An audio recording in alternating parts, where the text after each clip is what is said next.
about you?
don't know, it's kind of weird. My mom's getting tired of paying the cable bill. Because it balloons up in price to insane amounts. Like, I think it's $500 now. I don't know how she tacked that on, but I was like, whatever. I think it's all the sports packages she gets. And she's like, I'm tired of paying all this money. And I was like, is there any way we could cut the cord? I'm sitting there doing research on it. And I'm trying to figure out what kind of system would work for two elderly people that don't really want to learn too much about the new technologies, or it would be it would be a steep climb for them. And there is a concentrated effort to make cord cutting as complicated and painful as possible.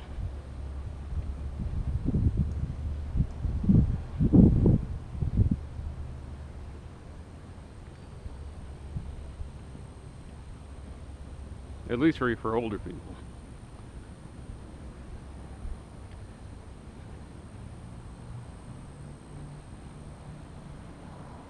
I guess I'd have to buy them like 5 Roku boxes.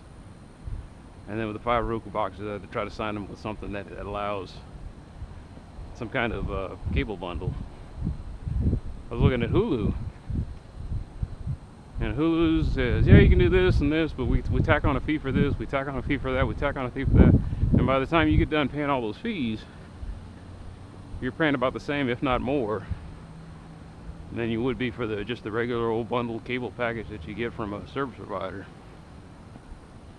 For example, I guess what is the Hulu live TV thing that they offer is like $40 a month.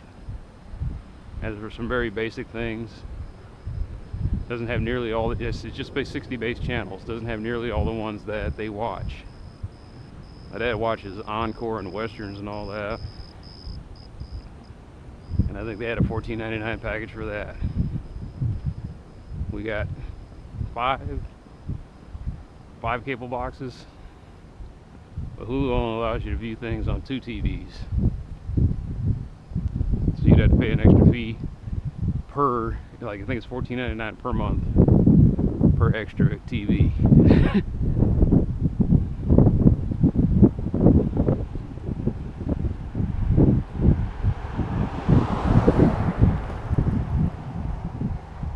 And I looked at all of that and I was just like, okay, it can be done, but they are trying very hard to prop up cable TV as it is right now.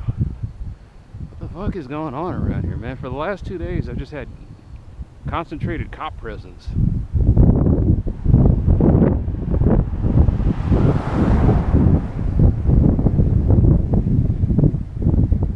Yesterday they were out here in full force. Today I don't know what's going on.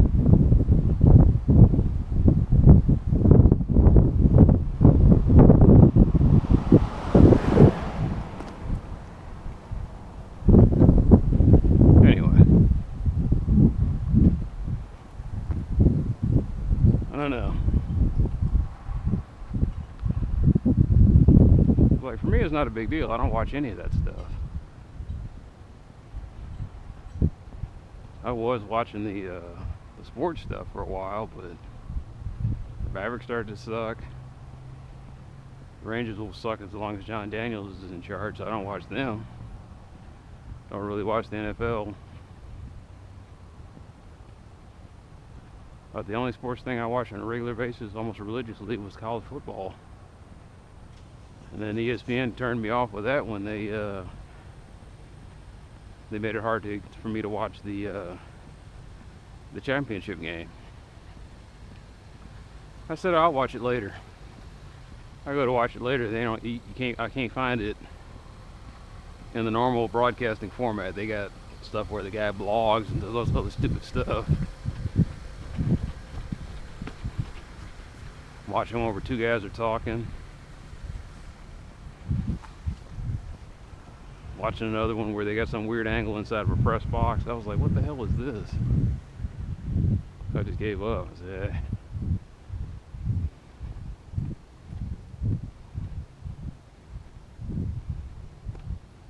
I don't really miss the sports leagues. It was a nice way to kind of burn 3 hours. It was nice, easy, and lazy way to watch something, but if I put some effort into it, I could find something else to do. That's why the sports leagues are talking about, well, we keep losing viewers. Well, that's why.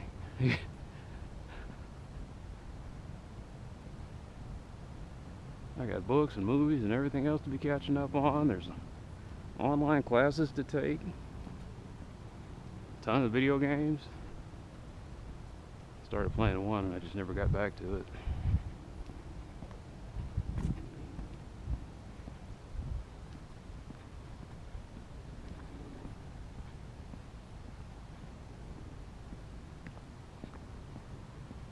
And on top of that, there's always something to do around the house as far as chores.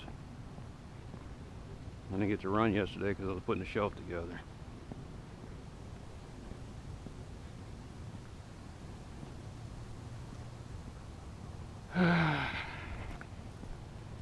Yeah.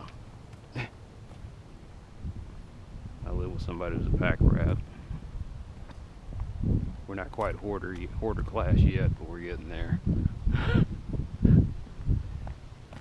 feel like I was just enabling by putting those shelves together so that she could shuffle crap from one side of the house to the other side, and I was just like, here we go.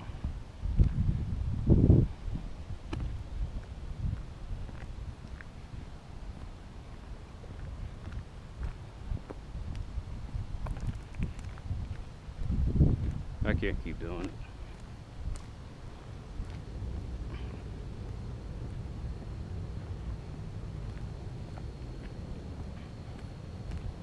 It all comes down to money. I'm so sick and tired of money.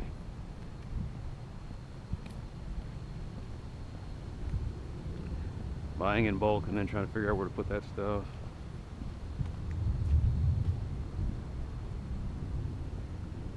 Trying to find good food at an affordable price. Working for money.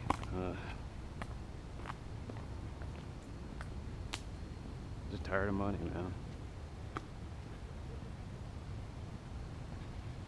Tired of having money, but not having any time to, tired of having money, but not having time to enjoy the things that you can buy with money.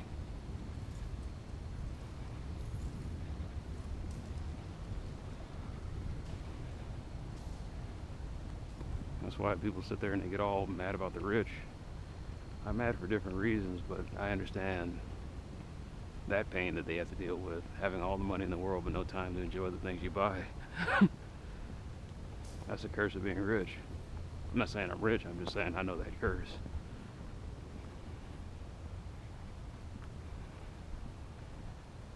I've known it both ways. They have all the time in the world, but no money to buy the things that you want to occupy that time. And the other side of it, having all the money but no time.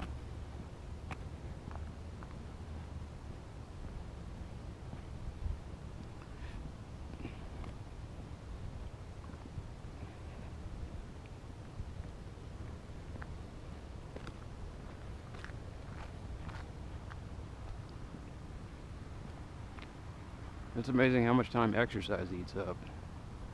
2 hours a day, 5 days a week. Excuse me, 3 hours a day, 5 days a week. 4 hours a day. Okay, so it's like a part-time job.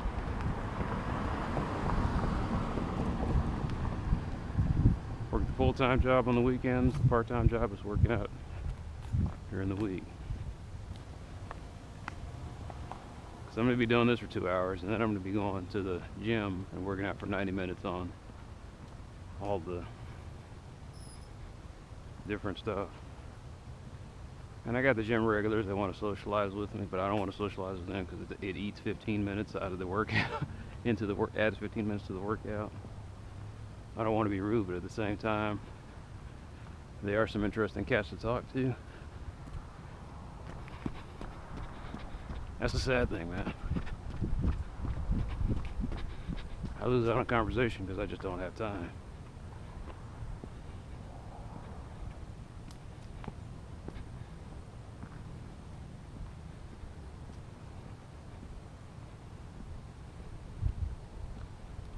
That was the cool thing about being obese. I had time for everything. Just didn't have any money or energy.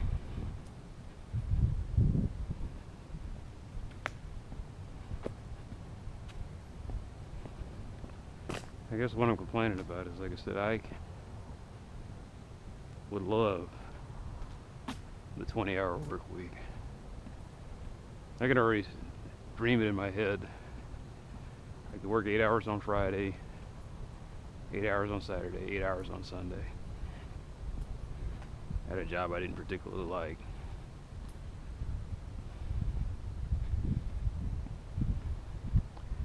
Just to have Thursday off again. I had that when I worked the 32-hour work week. Like I said, I went to school on that schedule.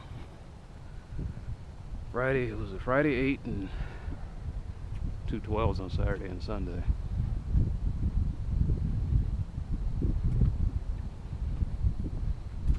Hell, I'd still do the 2 12s, but if I didn't have to, I'd work 3 8s.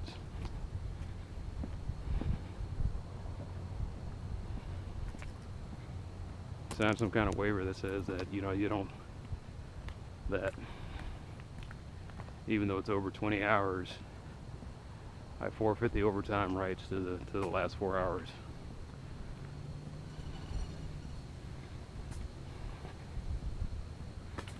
What would I do with 3 8s?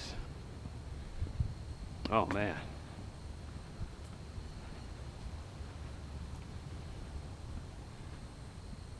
Saturday, Friday, Saturday, Sunday, huh? Only working 8.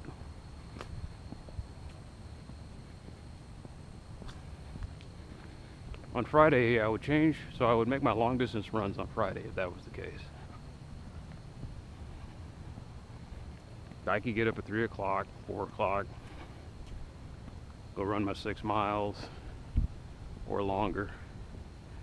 Nah, I just wouldn't do it because running a long run and then going to work just sucks. It just, like right now I do the short run and then go to work and it sucks. So I guess I'd just keep it on Monday like I do right now. I actually do everything backwards because I work a backward schedule. I do my big run at the beginning of the week and do the little run at the end, whereas other joggers do it the other way around. They work up to it. I run at night, they run early in the morning. I have to do it that way because after working at 12, the last thing I want to be doing is trying to run 6+ miles. I've already put in 5 miles of walking around a hospital. And I'm always tired, man. And as I get older, it's not getting any easier. I come in Monday morning, and I am beat up. And I thought it was sleep. And I got plenty of sleep yesterday, and I was still beat up. And it's just getting up and walking around that hospital. 5 miles. Doesn't matter what the volume of the day is, it's always going to be going back and forth, wearing a backpack, dragging a wagon, picking up equipment, moving it around.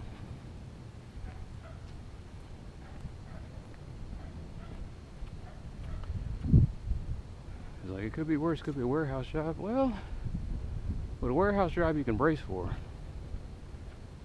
And you don't have to answer any phones on a warehouse job. You just come in, they give you your thing, and then they leave you alone and just do what you gotta do for the rest of the day.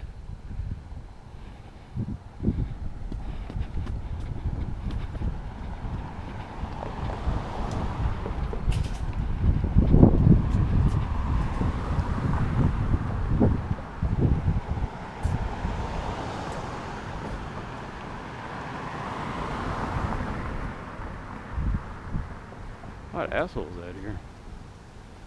Anyway, man, what would I do with 3/8 then?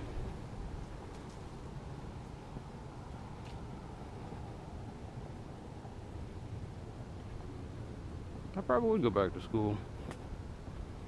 Give me another couple of bachelor's degrees. I know they say universities frown upon that, but probably find an online university that would look the other way. Take about 3 classes per semester. Finish my mathematics degree by the time I'm 50. Maybe start taking actuary certifications and trying something else.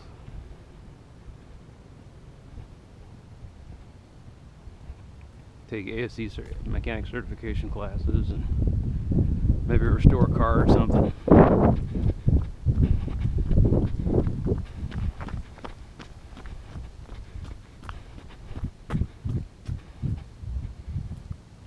So, but you're working 24 hours, 8-20. This is 24 hours. How would you have the money? What I mean is, same salary, 24 hours. 24-hour work week. Or everything deflates in price where it's affordable to work a part-time job, and you know, like it used to be. What's that mean that's floating around? Where the dad gets a job straight out of high school working part-time and has enough money for a 1-bedroom house or a 3-bedroom house and a couple of kids.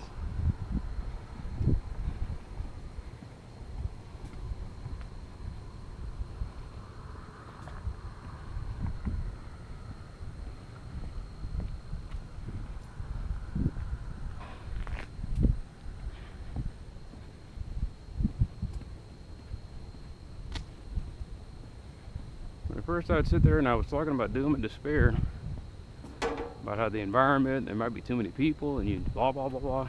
And then I find out that the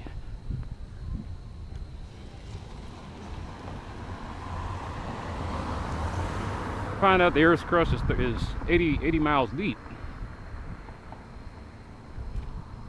Now what does that mean? That means that you can have a whole nother group of people living underground comfortably. Find out about geothermal energy. There's over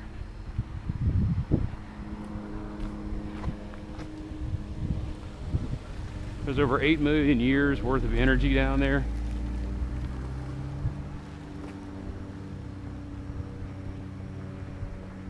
But because it's not cheap and easy, nobody wants to do it. And yet Iceland runs almost entirely on geothermal energy. Like shit like that just bugs the hell out of me. Reading about a city in Slovenia, or a town in Slovenia, where they're recycling almost 100% of their garbage.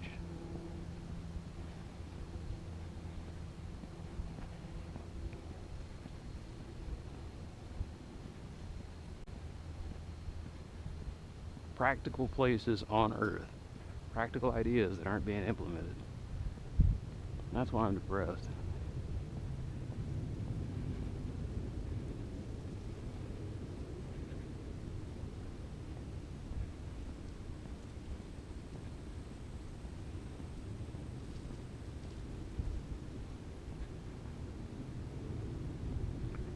Practical thing would be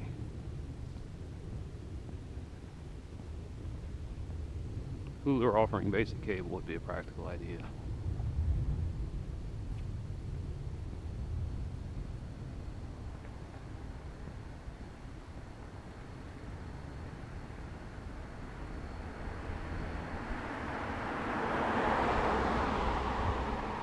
They just keep fighting to keep this system going the way it is. Part of it because you got legacy people there that don't quite understand how the new technology works, or they're scared of it, or they see it as a threat instead of a partnership. Part of it just good old-fashioned greed.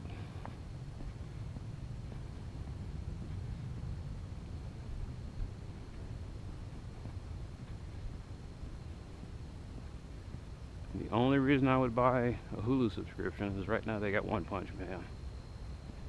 But since I can read the mangas, I don't really care if I ever watch the anime again. They're nice, you know, they're better animated, but but the story was what drives One Punch Man. It's just hilarious.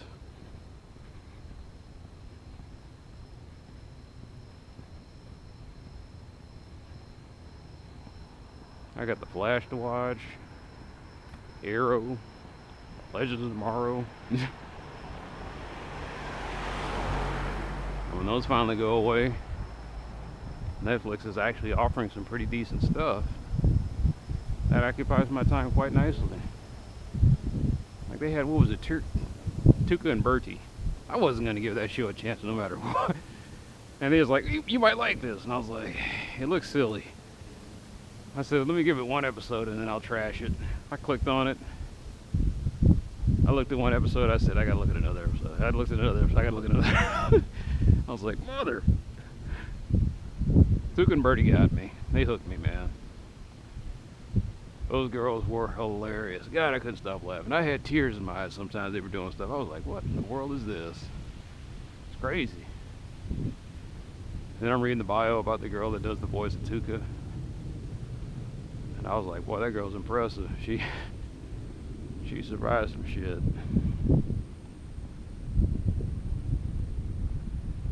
I'm amazed that she's semi-stable. She isn't like addicted to drugs and just trying to commit slow suicide. But the raw visceral part of Tuca is, you know, she's a raw visceral person playing a raw visceral character. And it's genuine.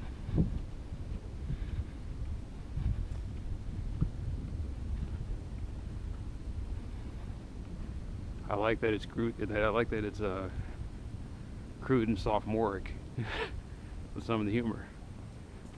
Girls can be just as nasty as guys, and I keep trying to say, like, look, we gotta stop having the girls be nice and dainty and putting them up on pedestals. They gotta be like the guys. They gotta be gritty and nasty. These girls are gritty and nasty. Oh yeah, I forgot this is uphill. I was like, why am I breathing hard?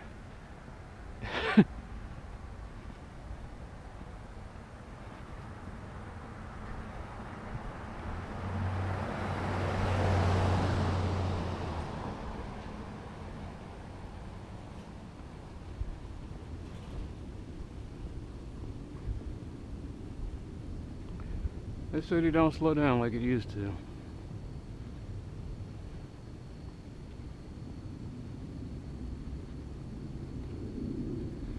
I was glad those cops didn't give me a hard time when they saw me walking against the street. I thought I was going to catch some shit from another ignorant cop, but no. Just that one way back. It's been 5 years now? 4 years? Dude was giving me a hard time.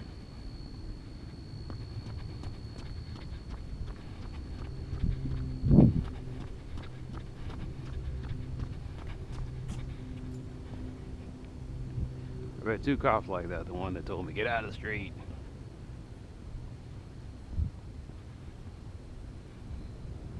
Actually 3 now. There was the one over Cromwell. He was been really nice about it though, because this was nothing he could do. I'd appreciate it if you could, you know, not walk in the street. And I was like, okay. I just kept walking and kept running in the street.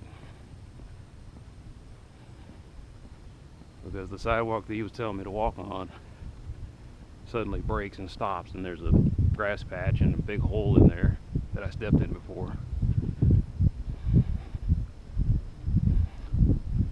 And I wasn't about to break my ankle for Officer Dumpty.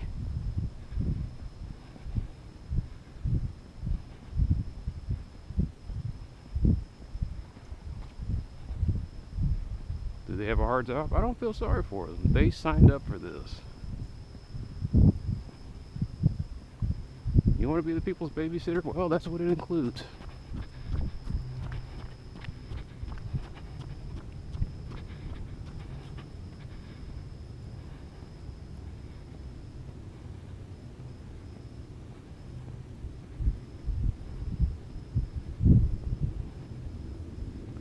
Somewhere along the line they tried to take too much control. Somewhere along the line they got They lost their minds when it came to all the power and equipment that they could get. And now they're paying the price. A loss of public trust. A loss of respect. They got to fight to get that back.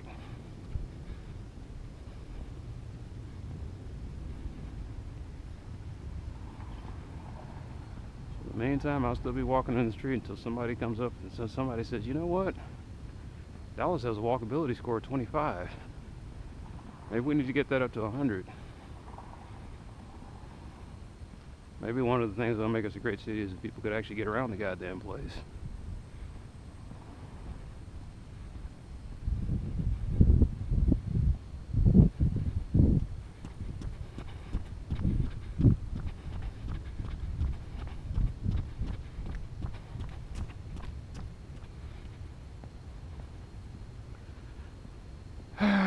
On my walks, you're just going to hear my negative emotions because I have to drain them out.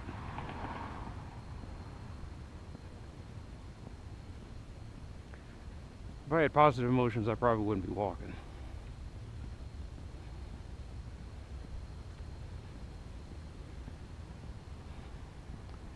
But out here, I get so tired that I'm no longer angry.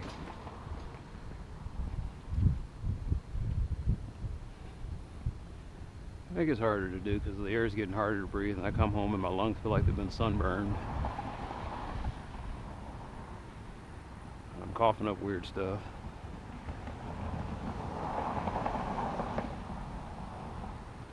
And then my muscles just ache.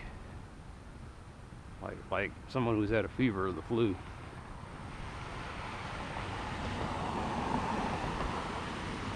But the alternative, motherfucker, they got spectacularly shitty timing.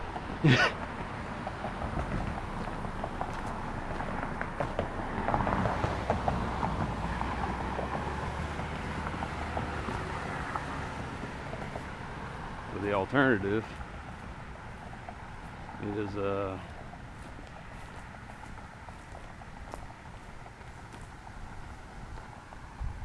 is my allergies come back, the weight gain, the depression.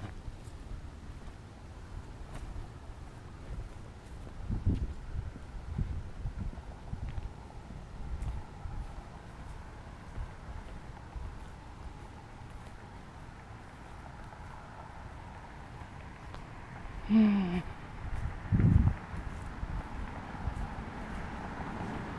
24 hours.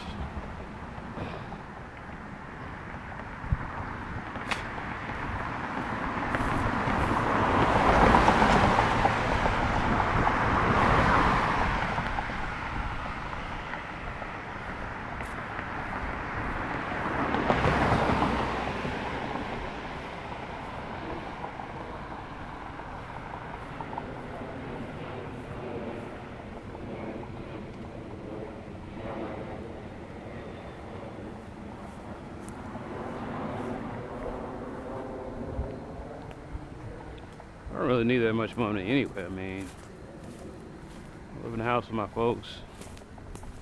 They got the mortgage mostly paid off. I just pay the bills.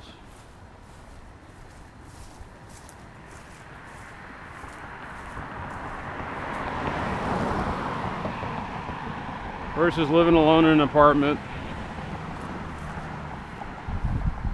I don't know, I guess that has its advantages too.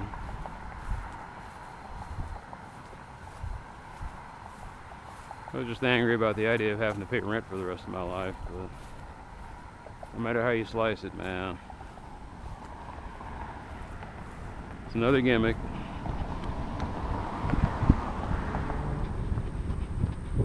Real estate.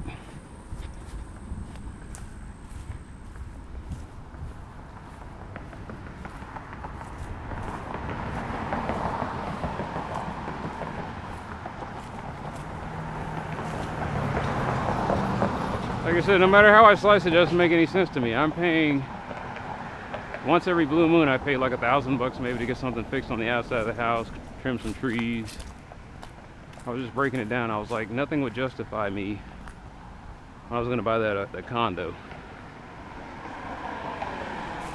And they wanted $500 a month for the HOA.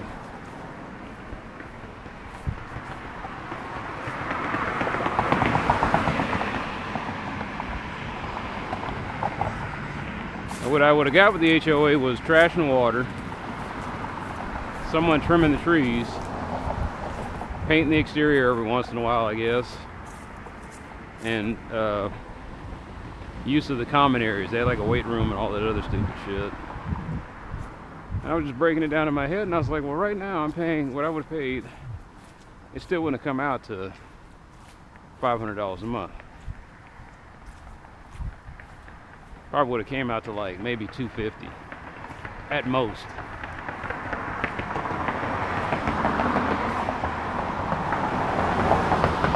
I pay $250 for all those amenities at a standalone house right now. So where's that $500 coming from? I mean, you know, where's that? That's just basically I was subsidizing housing for the older residents that live there. I said, no thank you.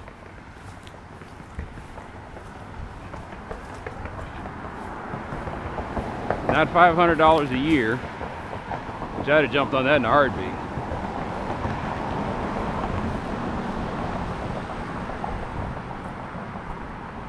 $6,000 a year to live in a condo. $6,000 extra a year, on top of paying a mortgage for it. Had a house pay off in like 10 years. Still paying $500 a month for an HOA. $60,000 over 10 years. $60,000 they could be sitting. They could be sitting in a bank account gaining interest. Or if you're risk averse and kind of stupid, I guess you could buy an index fund and sit on it for 20 years and hope for the best.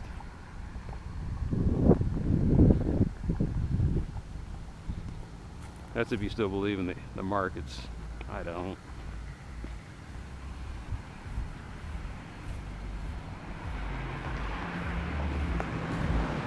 Plus, I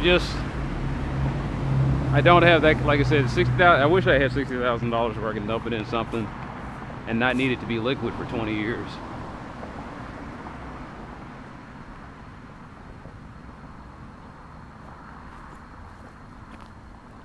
God, to have that kind of money, so where I could just have, I could have $100,000 just sitting in, like I said, an index fund somewhere. Just forget it exists, and then 20 years later, oh yeah, you remember that index fund?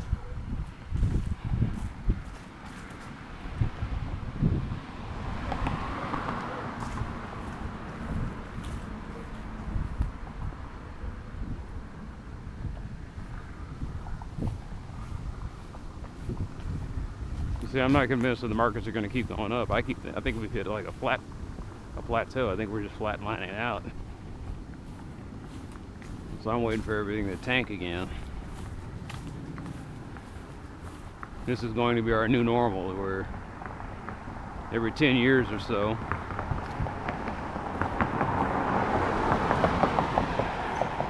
the bottom falls out in some markets because they over leveraged.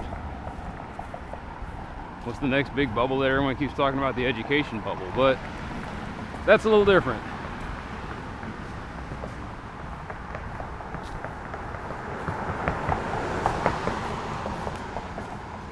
I laugh when I listen to some of these people tell me it's like yeah, I got $60,000, $100,000, and they talk about their student loan debt, and they just say it in such a cavalier way. Yep, and they have no intention of ever paying it off. He said, I give them $50 a month, and I was like, $50 a month, you'll never pay it off. And I was like, yeah, they don't care. That's the whole point. No, they're never gonna. You crazy? Nah.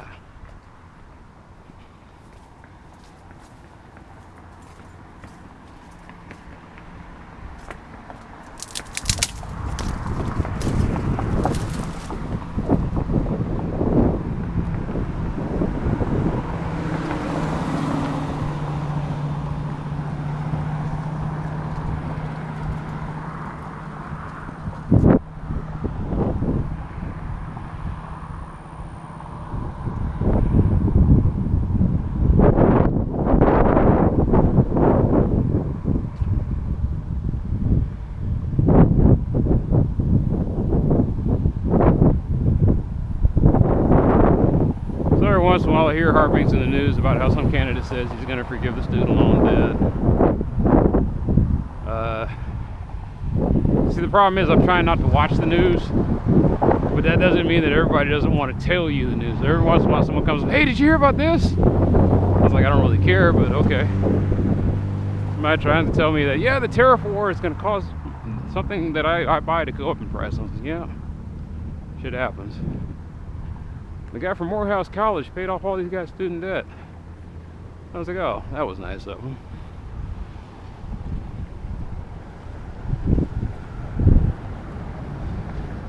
And I was like, it couldn't have been the BET guy because he's an asshole. And they were like, oh, no, it wasn't him. I was like, oh, okay, then who was it?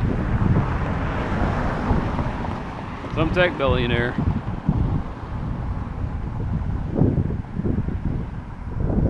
Just felt like spreading the oil. Did a pretty cool thing.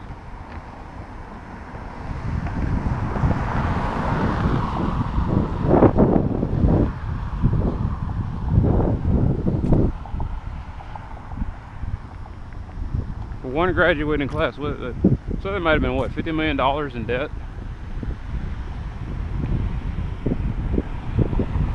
It's a good $50 million investment, though, because so the guys that he helped out, they don't have that hanging over their heads, so they can probably get housing. So he probably get a pretty good boost to the economy.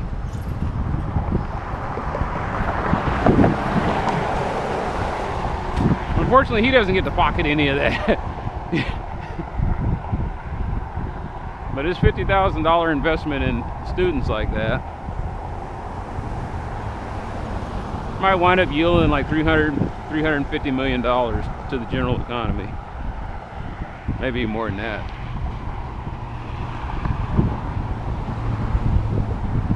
However, he took that money out of the pockets of he took $100 million out of the pockets of the guys who were going to make money off the loans.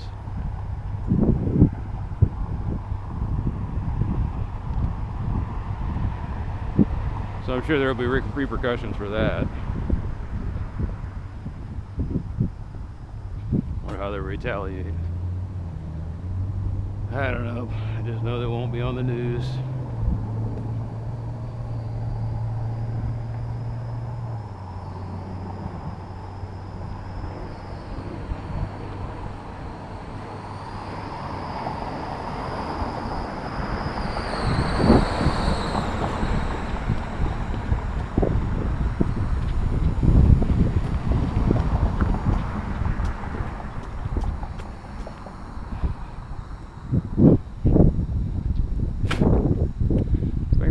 Or something like that's going to be like, you say, yeah, I'm just going to, it's not like you can just write a check and say $50,000 for all these guys. You have to find each person on that list, submit paperwork.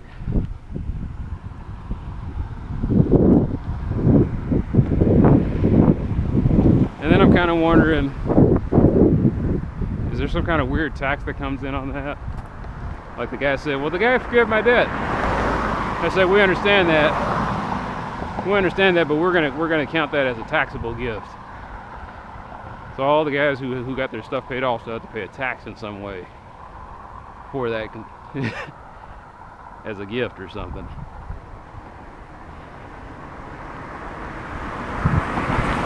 You see, that's the negativity creeping in. I wonder if they could just go try to get their first job, knowing they don't have to pay off their student loans.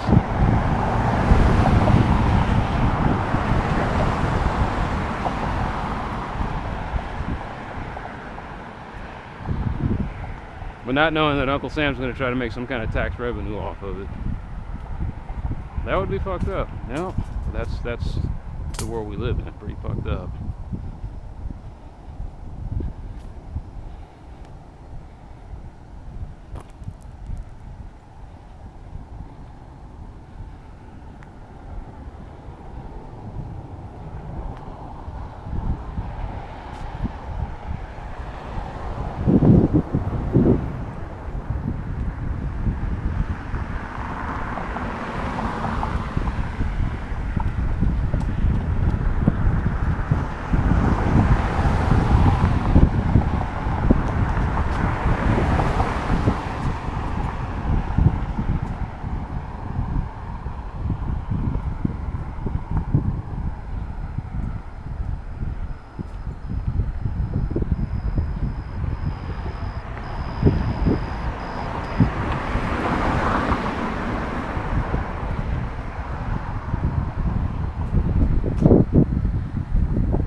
might be being a bit facetious about the whole gift thing. I was like, if I am, tell that to Oprah Winfrey. We tried to do a nice thing, and you hear later on that it backfired in some ways.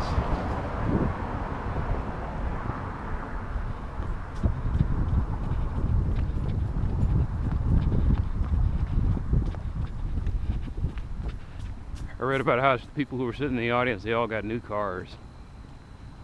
And then all of the paperwork that they would have had to deal with and the financial transactions just made it not worth getting the gift.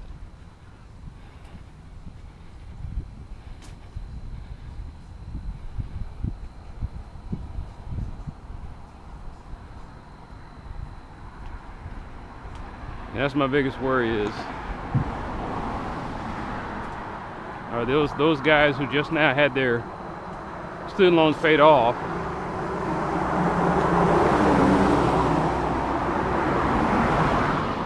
will that count as a taxable gift? Maybe they worked all that out when the guy made the donation. I don't know.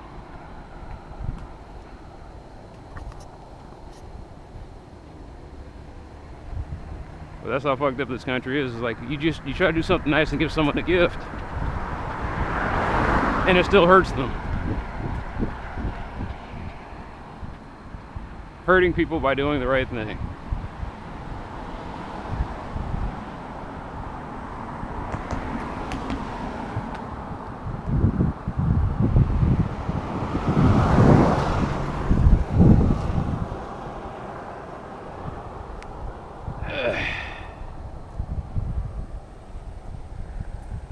Penny.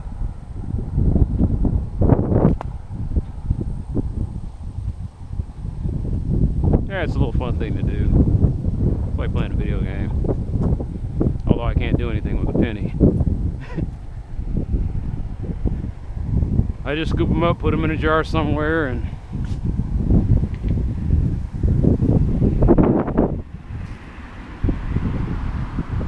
we have a family water jug that we keep. It's just, we're trying to fill it with coins to see how much it would be in the end.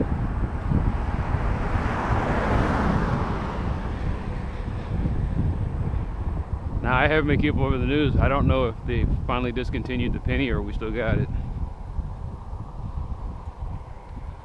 I heard they were working on that, to where they were just going to start rounding down anything that dealt in pennies, to where there would be units of 5 and 10.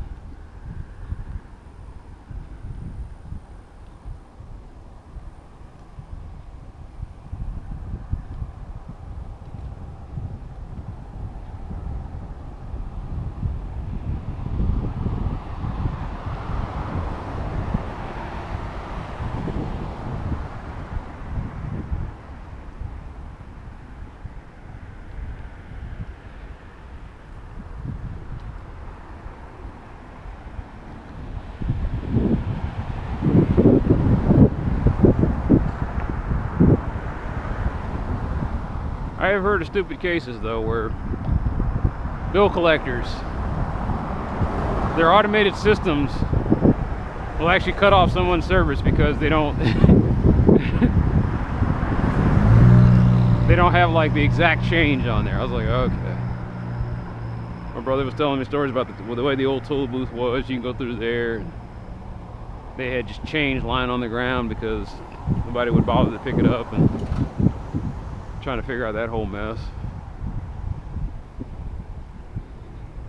That was the story I was reading. There was a story where the guy got he put solar panels, or no, he put a wind turbine on his house, and the bill went down to like 35 cents a month. And so he figured that what he would do was he thought it was a joke, so he didn't pay it. And then they threatened to turn off his electricity. And so he actually had to try to come up with a means to pay them 35 cents to keep the bill. In other words, I think the price of the stamp was worth more than the bill that he was paying. Just to mail them like 37 cents. And like writing checks for stuff like that small, just... So they worked it out with him. After the news story aired, their electric company said, all right, we'll bill you annually.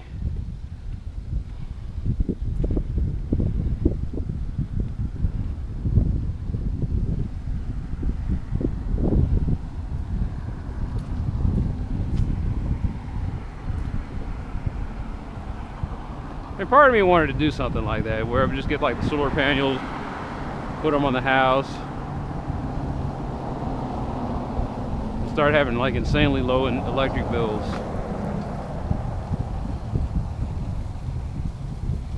But I keep hearing about the initial cost and the complexity in getting that stuff installed.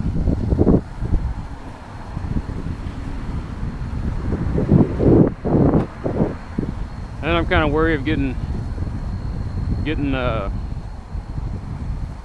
cheated by some fly-by-night operation.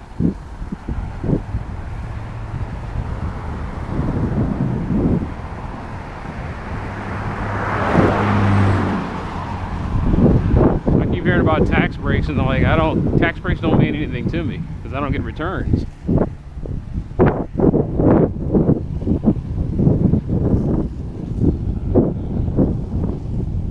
Refunds.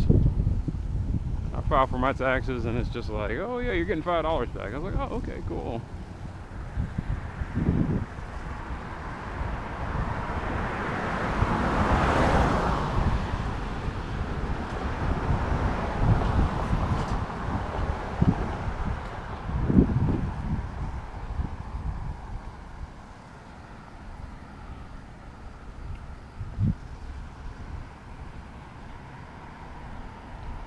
Another part of the depression is when I was getting big returns, that the money was already going to be spent on something else.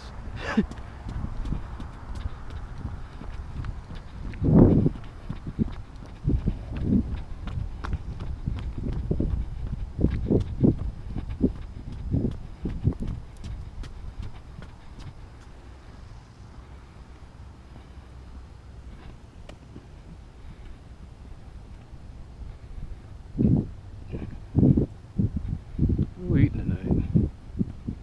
Chicken soup.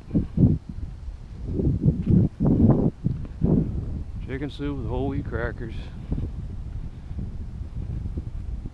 And a big bowl of popcorn.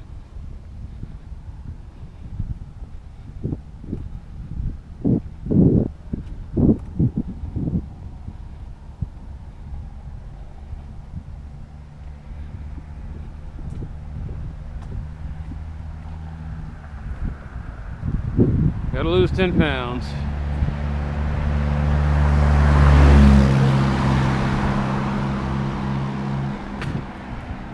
I'm in my 190s and I'm feeling sluggish.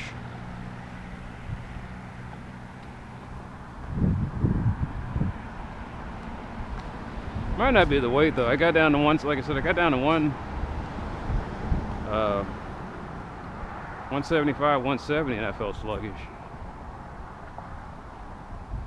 I think I'm just getting old. Or maybe 2 years eating soup is finally starting to take its toll.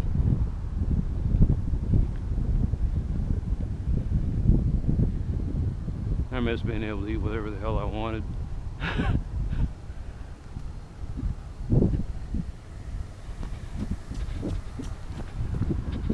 Could be the drinking too.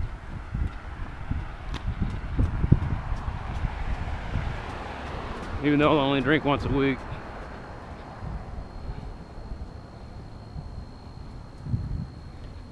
Could be a combination of things.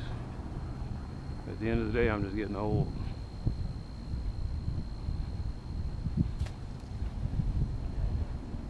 At 40, it is harder to recover from workouts than it used to be.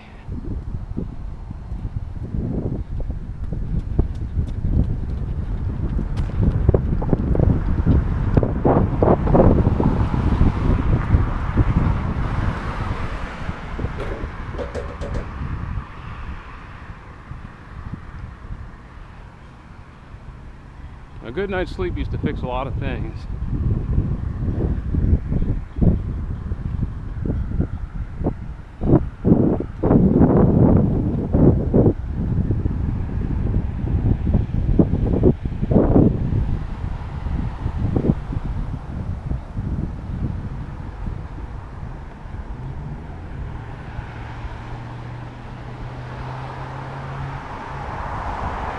And I know what guys my age do. It's caffeine that keeps them running for the next, 15, 20 years. And I just don't want to start using caffeine. I hate the stuff. Because it messes with my sleep cycles, makes my heartbeat funny.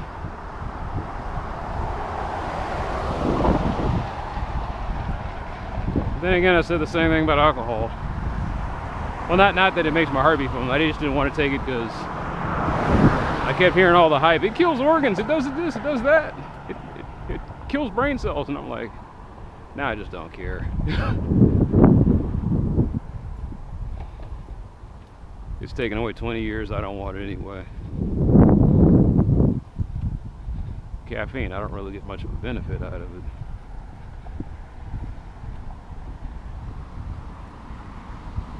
I don't even know when. I guess I'd wake up in the afternoon and maybe drink me a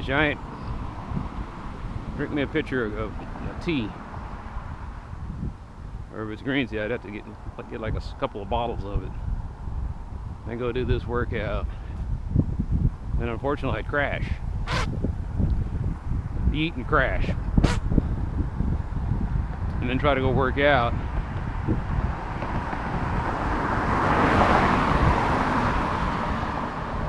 Ideally, I'd like to take it while I'm getting ready to go. I'd like it to last from the time I'm doing my walk now till the time I finish my my weightlifting.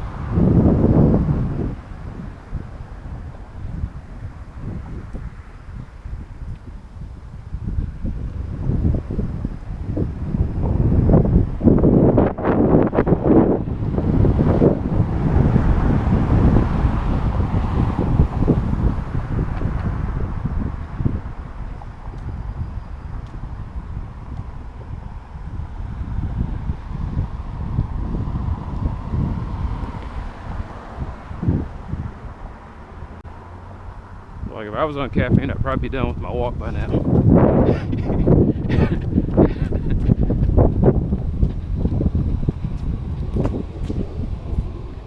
If I was on caffeine, I probably could do 10-minute miles. Actually, for me to be able to do 10-minute miles, I have to open my mouth and breathe. Right now I breathe through my nose, so I have to run slow.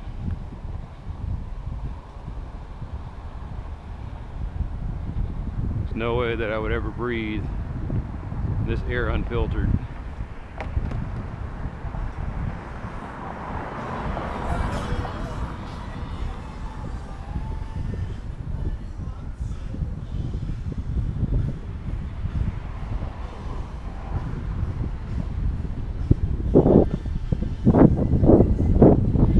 No, I like the song, I just heard it too many times.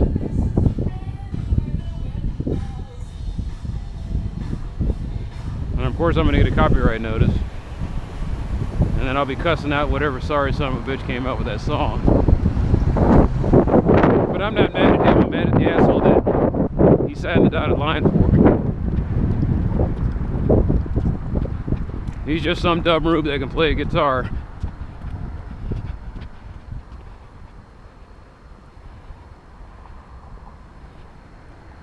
Signed his name with some kind of soulless law record corporation and his pack of soulless lawyers.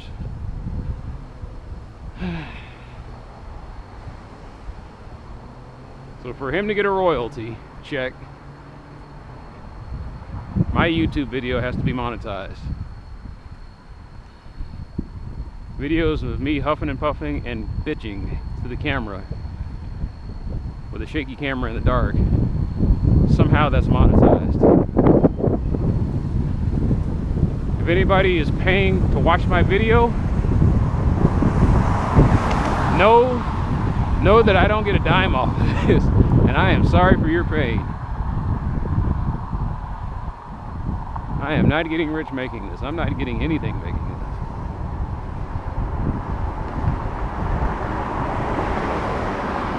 And it pisses me off to think that someone is.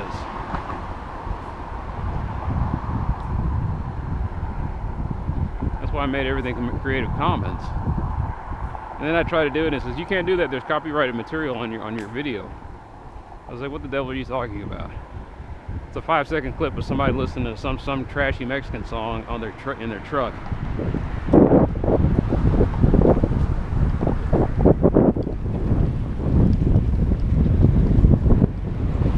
Everywhere I go, man, some fucking asshole.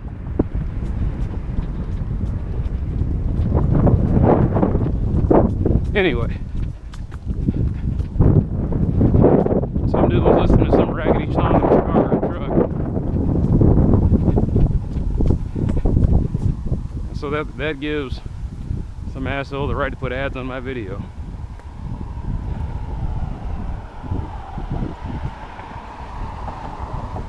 I wasn't trying to make a profit off of it.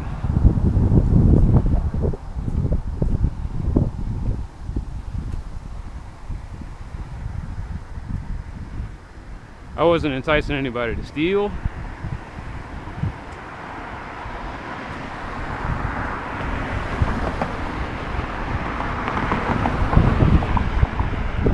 There's not enough of the song or high enough quality of the song to justify monetizing it.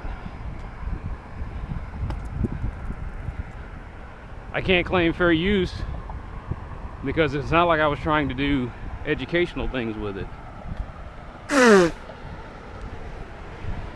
Maybe I could start saying my educational thesis is stupid corporate greed. And so that's why I have this clip in the video to show that it's a complete garbage copy. It's not even like the full song, it's a little clip snippet. In no way are we reproducing it or trying to make money off of it. And yet to show that the copyright system, how flawed it is. Is someone going to sit here listening to me bitch with the wind and engine noise? Are they going to loop that over and over again just so they can hear Eddie Money maybe mumble out 5 words to a song from a bad speaker? I hope not. It's like, what's that guy talking in the background? I don't know, man, but this is the best part of the song. It's like I can barely hear it. I know, but it's there.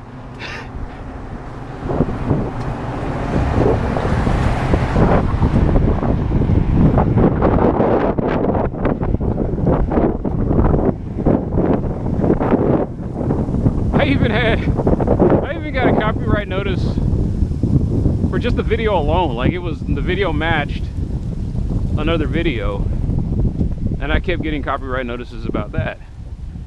And so I disputed that one. I said, hey, Shortcrest Drive is a public drive. You cannot copyright this. And then they withdrew all the copyright warnings that I was getting. But that I had to do that.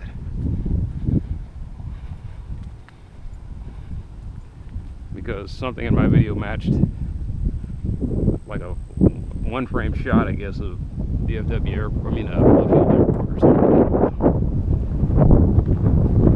That's the other thing. They don't have to tell you why you got the copyright notice. They just say something matched something. I was like, well, tell me what that something is so I can talk to this guy and say, hey, how the fuck are you copywriting Shortcrest Drive?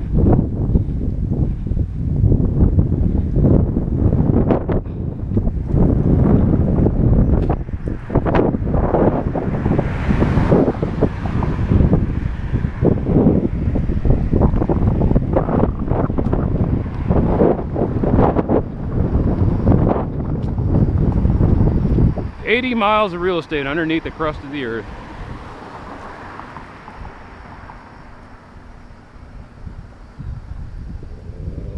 People will be paying money to live in abandoned mines.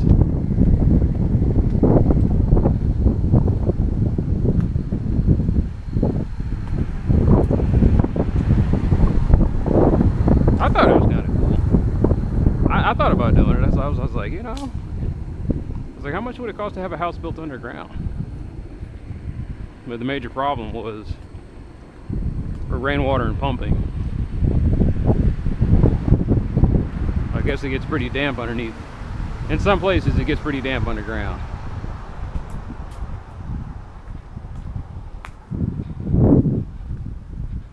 How much money would you pay to live like a trapdoor spider?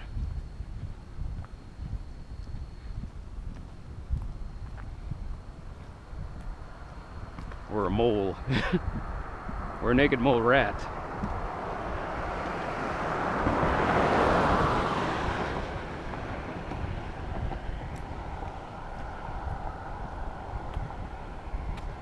They got a guy who does YouTube videos. All he does is dig in the ground and make little primitive huts that he can sleep in. One of them was pretty nice. He used bamboo poles to make a little indoor pool. I was like, that's neat until it rains. And you get flooded out or drowned in that bitch.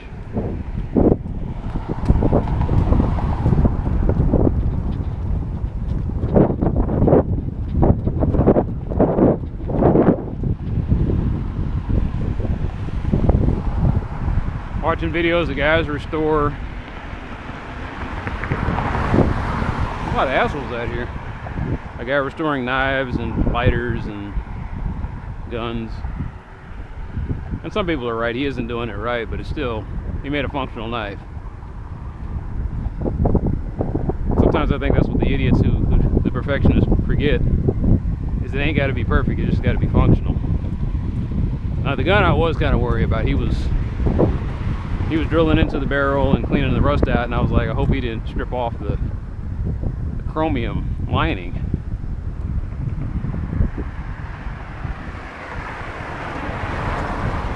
You go and you sell somebody that gun, they go to the range, and the next thing you know, a round gets jammed up in there and the gun explodes on the person.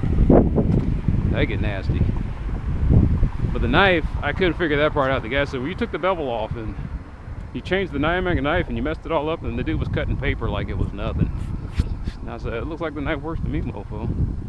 And all these guys were jumping on the perfectionist, and rightly so. One guy says, man, he was talking about. The guy was saying, you don't know what you're talking about. He says, man, I'm a cook that I do this. I work for 5-star restaurants. I don't know what I'm talking about. Suddenly became a credential fight.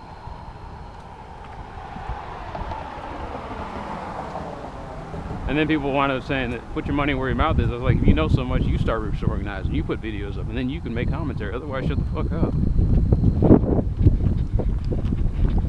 Once again, and rightly so. Any fool can criticize, condemn, and complain, and most do. And this is the fool's channel.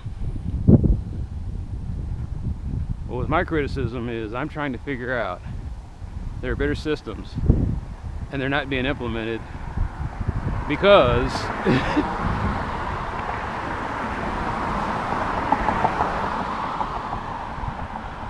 because of almost like Gestapo and Mafia type tactics.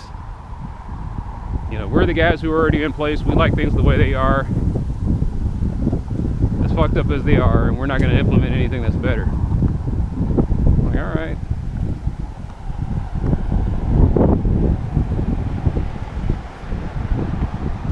Cable companies, energy companies, media conglomerates.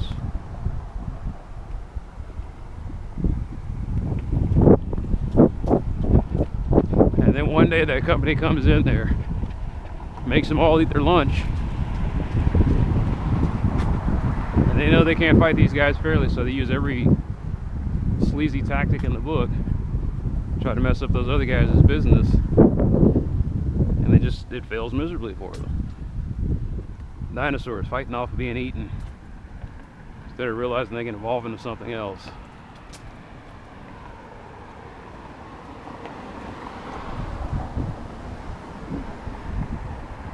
Blockbuster couldn't fight Netflix.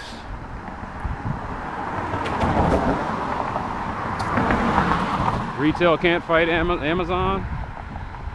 I don't think Amazon's the greatest. I mean, like I said, I don't exactly like Amazon either, but they're doing what they're supposed to be. They're doing what they're supposed to be doing, making the product easy to get to.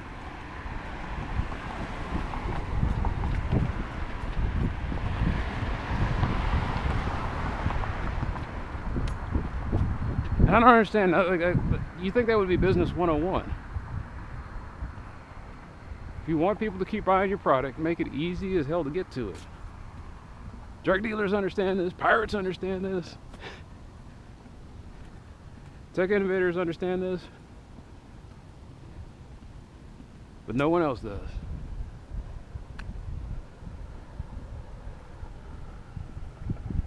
The Henry Fords of the world. Their only claim to fame was they were the first to do it.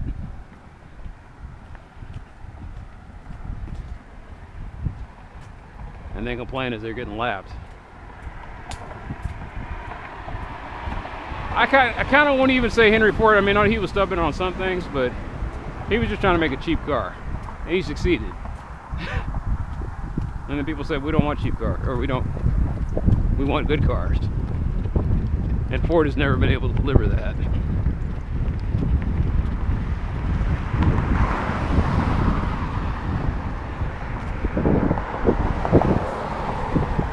I've heard Fords described as many things, but never a good car. But they're cheap, so they'll stay in business.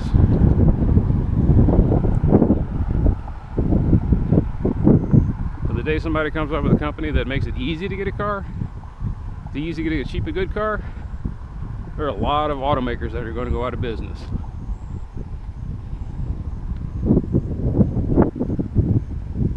You have the guys who try to break through the conclusopoly, and they're met with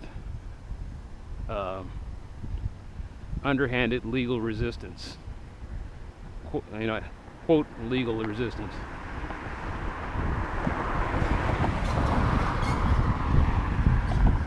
They cry foul to the government, and the government tries to slow them down.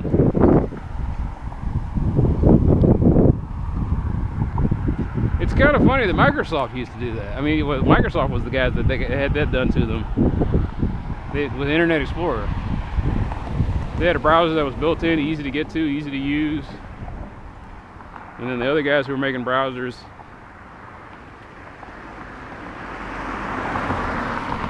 tried to use the government to go after Microsoft, and by the time that stuff got all stretched out in court, Microsoft had made its money and skipped town.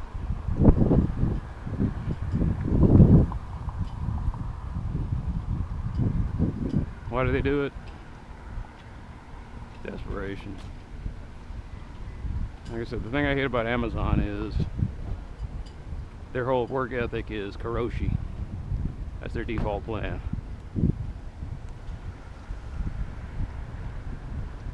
We're going to hire hundreds of people working them to death so that you can get popcorn delivered in one day.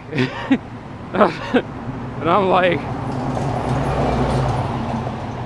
and a lot of times I click on the Amazon and I say, no rush on the shipping. It doesn't matter. I've clicked no rush shipping, and I still get it the next day because they're just wired that way. They don't want to change. So some poor bastard's going to be delivering my package on Sunday, no matter what.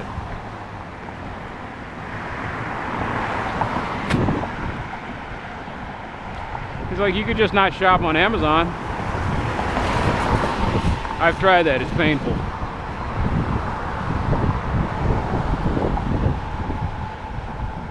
I've tried that. It's painful.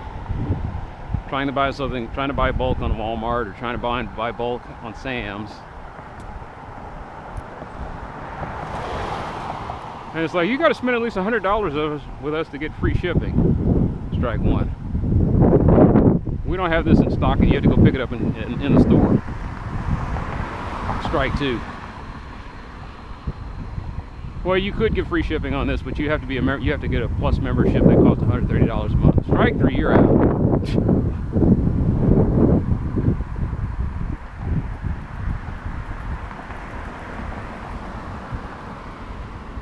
And that's the example I'm talking about. They can't.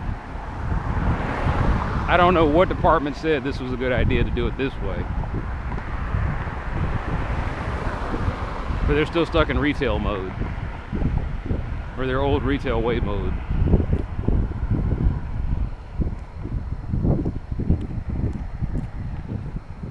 Like, Amazon has done that. They've made it to where I rarely ever, I cringe when I have to shop at Walmart.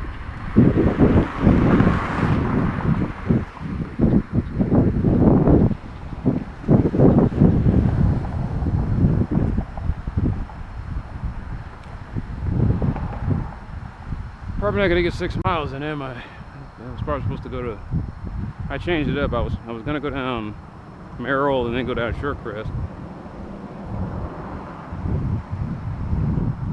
But I'm tired of walking the same places, and I'm pretty sure the people that live on the street are tired of seeing me. Familiarity breeds contempt. Yeah, I know I'm quoting the Bible, but there's some truth to it. These people see me, they start getting ideas, they start saying stupid things to themselves. And the next thing you know, I'm looked at as an enemy or an annoyance, when I'm neither. I'm just a dude walking from point C to E. C to D. Yeah, C to, well, we skipped through D. Where's D at?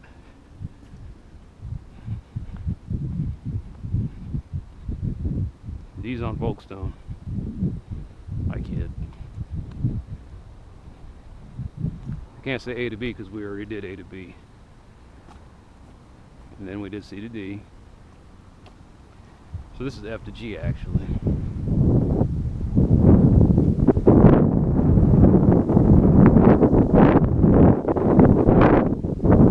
They can't walk perfect squares, rectangles, because the streets around here are not a perfect grid. The only reason I'm walking here is because there's no sidewalk on Northwest Highway. And I get tired of hearing street noise.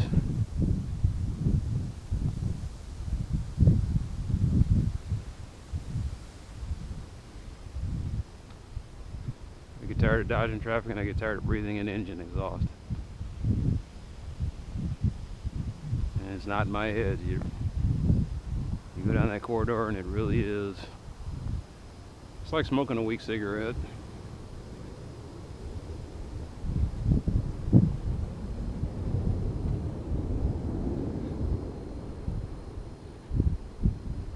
Maybe nicotine will give me the high that I want.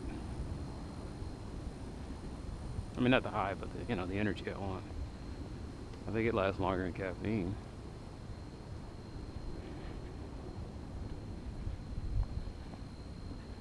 I could do cocaine, but that'll, as I was saying, I could do cocaine, but there's a whole nother. I could get cocaine. It just,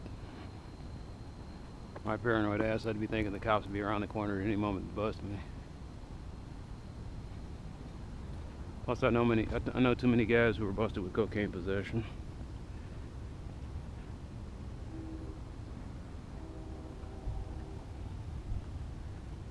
Talk about a mind fuck.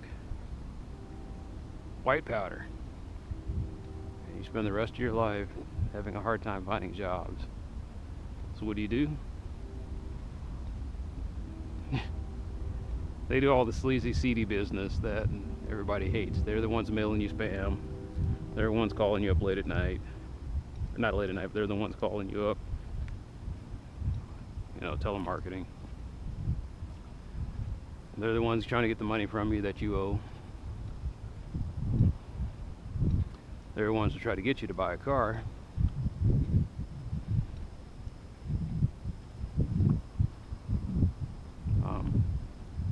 And they're the ones engaging in cybercrime. All because they do their time, but they still have to keep paying the price.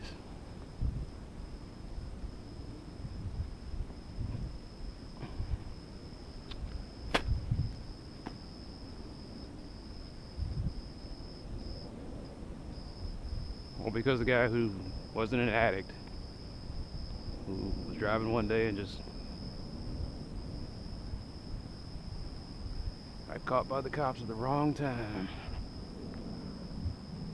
You really say that? No, some of those guys are just hellraisers, man. They had tested everybody's patience. They went in jail, cooled off a little bit. And, like I said, they learned their lesson and just trying to get on with their lives, but they can't.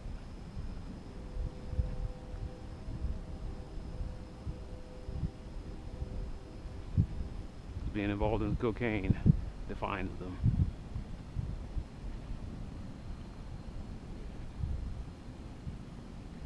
People define you by the mistakes you make.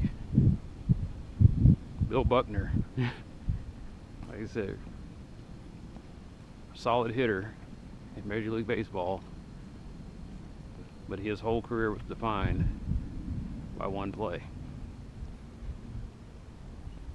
And anybody who plays sports, like I said 1,000 times, that one moment is not what defines a team. It's the moments that led to that one moment that do, but nobody remembers those moments because we're short attention span and lack of intelligence. It wasn't Bill Buckner's fault that the Sox lost the World Series to the Mets. It was the Sox fault that the Sox lost the World Series to the Mets. Bill Buckner was a microcosm and an entire comedy errors committed by the Red Sox back then. And I'm sure there's some guy who wrote a 20 by 20 thing talking about how nobody talks about the guy who let the run go that allowed the Mets to be one run behind. No one talks about this guy's pitching. Or the error committed by a hitter on the Red Sox. Maybe it was a bad call, a couple of bad calls. But it's never just one play. It's just that it comes down to that.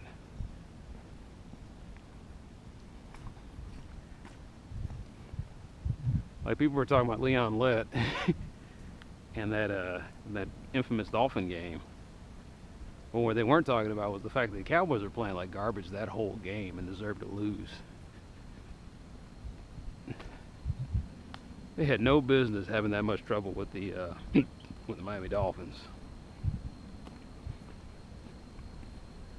And then the weather was a factor too.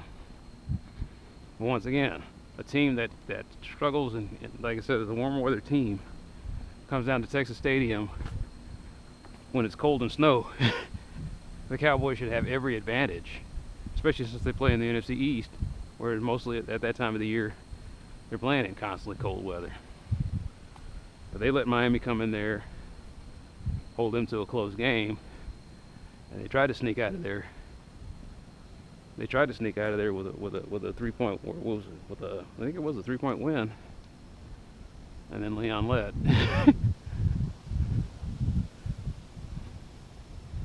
Not 3 points, excuse me. Whatever it was that they lost 17-20. It wasn't even tied at that point.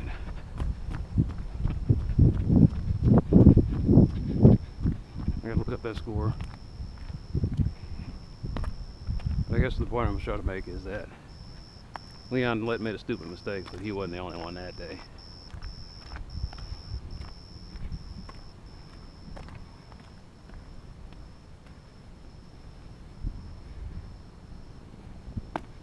Was that the year that Troy Aikman was injured and they had to have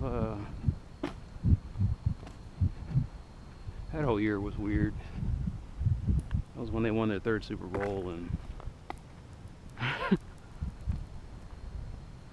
so much was going up and down. That was the beginning of the end. They started losing guys here and there. They lost the cornerback that was a shutdown cornerback.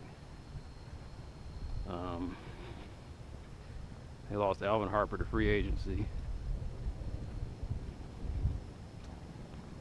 Once again, they still hadn't recovered from the fact that they had a disciplinarian in Jimmy Johnson, and then all of a sudden Barry Switzer shows up there and he's a player coach.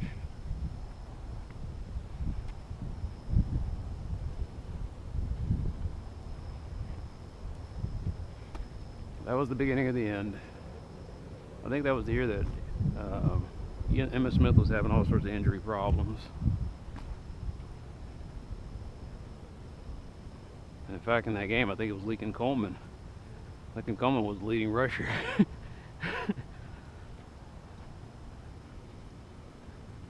That's probably all we should have been talking about, was that some guy named Lincoln Coleman showed up and was working at like a UPS or bagging groceries and became the hero of that game. Simply because he was a bowling ball with momentum and was hard to bring down in the ice.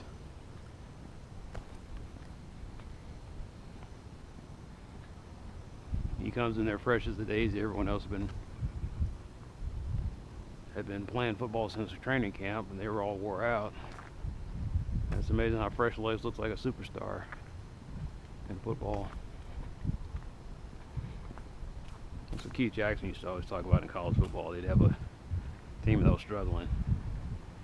They'd bring in the redshirt freshman. Next to know, the dude just had a spectacular game. That happened one time to, well, I'll never forget that game. That was, I think it was Oklahoma was playing Colorado. That was back when they were in the Big 12. And this dude came up there. His name was Purify. Purify ran for 200 yards up and down in Oklahoma like they were nothing. Completely destroyed their national championship hopes that year.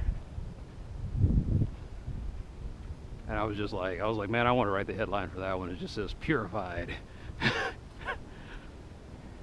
And then you never heard anything else from that guy. I don't think Purify ever went into the NFL. He damn sure didn't become a household name, but that one game, he was just lighting them up. I keep thinking about the Cowboys one year. They got Deuce Staley put 200 yards on him rushing. And they were even joking about that on the ESPN. They were saying, Deuce Staley. It's like, I'm going to keep saying the name because you're going to forget about this guy in a couple of years. And sure enough, he went somewhere else and didn't do anything else after he left the Eagles.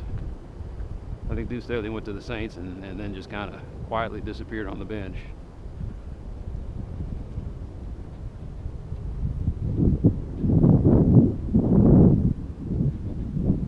Anyway, I got off topic. What were you talking about? Talking about corporations and how they do stuff like that, and everybody remembers the one thing that defines. Actually, I was talking about how people make mistakes. No, I was talking about cocaine, which somebody with my scattered brain probably shouldn't be on. What a lot of assholes out here, man.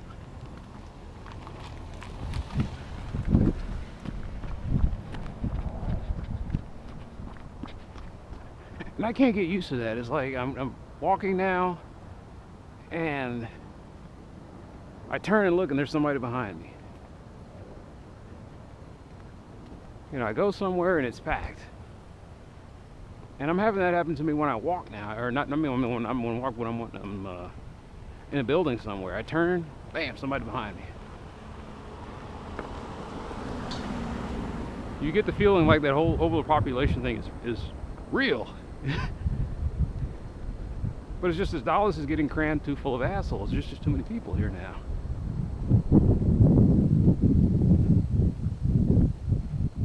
I go to Pueblo, Colorado. Maybe that's not the best example, but if I go to Pueblo, Colorado, or Needles, New Mexico, I think wherever. I mentioned Pueblo, Colorado because they used to have this commercial that I always talked about, the Consumer Protection Guide, and you could always order it. And they had the little cartoons, and they always had it on the TV show. I was like, why are they telling this to kids? And so you could get that catalog free from the government. And I was like, I wonder how many people live in Pueblo, Colorado. Like, that's their only claim to fame was that you could get some kind of obscure government guide from some PSA.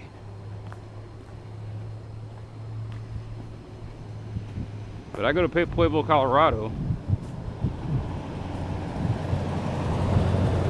and I'm a dude walking around in Pueblo, Colorado talking to himself. I'm the only guy out there. Pueblo, Colorado shuts down at 7 o'clock at night. Everybody goes play bingo at the one community center that everybody gathers up at, even the teenagers. They don't go in there and play bingo, they just hang out there just to be seen and complain about how they live in fucking Pueblo, Colorado. They don't have the problem I have, where a trip to Walmart to pick up a can of tuna takes 30 minutes to an hour. It doesn't matter what Walmart I go to, I can't just go in there, come out, and go to the automatic checking. That was the other thing about the one I go to. So it's like they did everything in their power to make a Walmart down the street from my house the shittiest one in existence. You go there half the time, they don't have what you need, what you want at that one. You gotta go way out somewhere. They close at 10 o'clock. Don't know what that's all about. I think it's just because I live in this shitty area and they don't want to keep anything open past 9. Because I guess these assholes rob people. And the third thing is there's no automated checkout. I go there at 6 o'clock in the morning, they got one they got one cash register open. She don't look like she wants to be there. I don't want to be there with her. And then the line's forming. I've had times where I went up there and I was going to be the first guy going up there, and then 5 guys showed up. They were nowhere near, like I said, and it's weird because the way it works is, if I walk by the cash register, there's nobody. As soon as I make a step, and I have actually seen this and documented this, as soon as I make a step, 5 other guys start making a step. And it's almost like they were hovering like sharks, trying to see who was going to make the first bite into the prey. I go in there to check out, and all of a sudden 5 other guys go in there to check out. The girl in the register, she's just taking her sweet time. She doesn't need to be there. Look like she survived some kind of major illness. Looks like she's still surviving it. And she's working a job because she's got a lot of debts. I say girl, but you know, it's an old woman. Looking like she's every bit in her 50s or 60s, but probably like my age.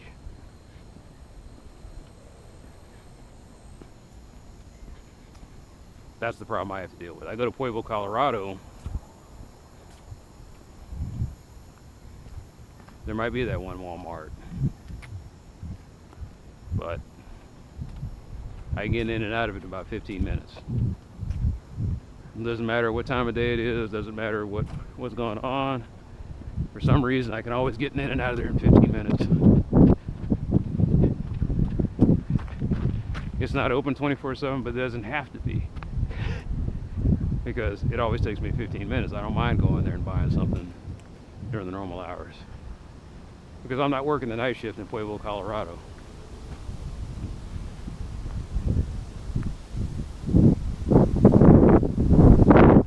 In fact, a guy like me, if I'm living in Pueblo, Colorado, I'm probably working from home, and I can make my own hours.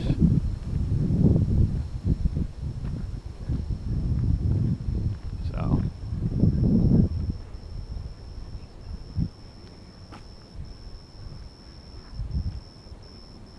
I live in Dallas, Texas.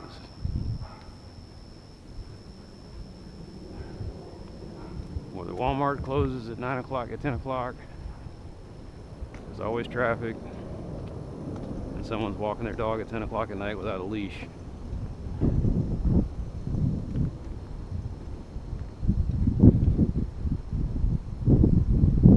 why don't you leave? Why don't I leave? You got a damn good question, friend. I really don't know what's keeping me here.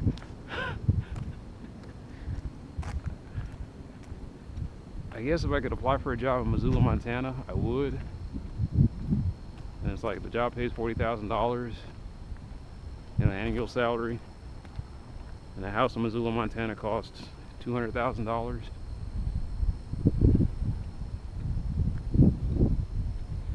I wonder how much an apartment in Missoula, Montana costs.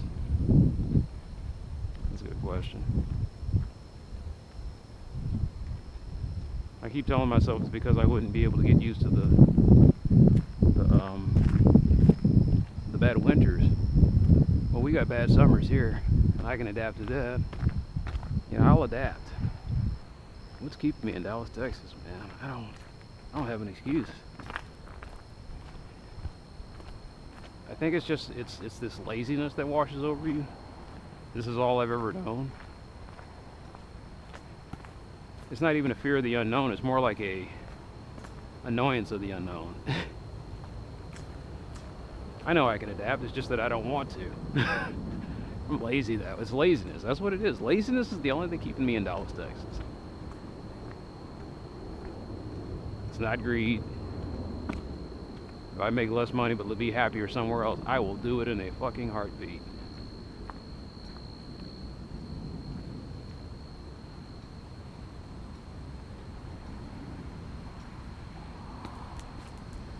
I keep thinking I'll do that after I retire. I'll just leave Dallas.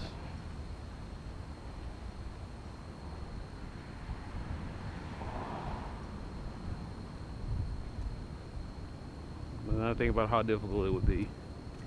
Maybe it wouldn't be that difficult.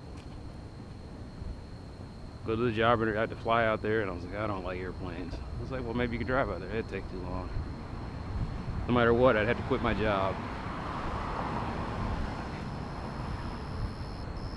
But it's not like someone's going to send me an email. Hey, I heard you wanted a job in Missoula, Montana. I got one that pays 50 grand a year. I'll be on the next flight.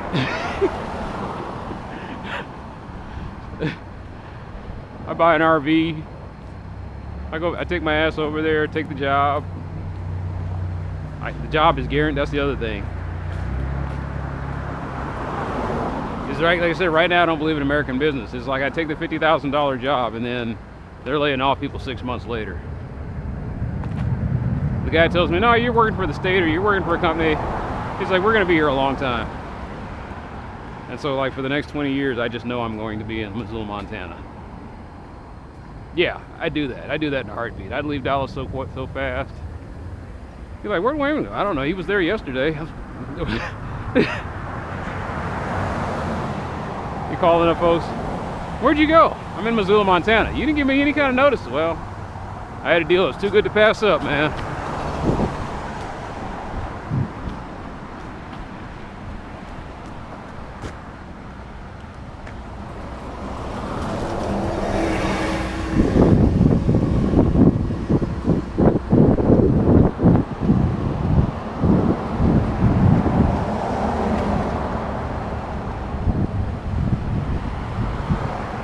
Hell, I'd go to Europe if it was, like I said, it wasn't for the fact that no, I wouldn't go to Europe. This black man has no place in Europe. It wasn't always like that, though.